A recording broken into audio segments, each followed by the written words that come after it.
Hi hello नमस्कार। तो welcome करुच्ची मोर गोटे नुआ मिनी ब्लॉग को। तो चलते बुलवा आज गोटे नुआ जगह को जार ना आपण मैंने ऊपर बोर्ड देखिपे। तापर आम मैंने फास्ट गेट एंट्री है सेकेंड गेट को गलु। एठिकार जगह बहुत सुंदर देखो सेकेंड गेट भी आसीगला। मु तो ये द्वितीय थर आसी जो मैंने आसी ना थरुटी जगह को आसी बुले दे जातु। तापर आम बस जाए पहुँचीगला। आम जन जन कर बस रे सब ओह्ल पड़लु। तापर मो पुओ मुझे फोटो उठे देकर भीतर को चलीगलु। बहुत लोग जाते समस्त फोटो उठेलानी। तापर आम मैंने डायरेक्ट भीतर को प्रवेश कलु।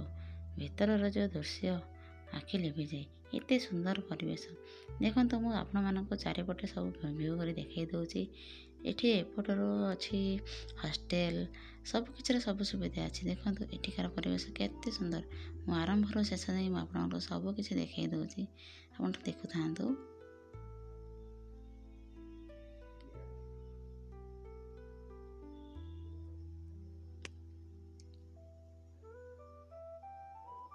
ये सब सरलापर मो पुअर टे भिड करदेली सी फोटो टे उठाईदेला।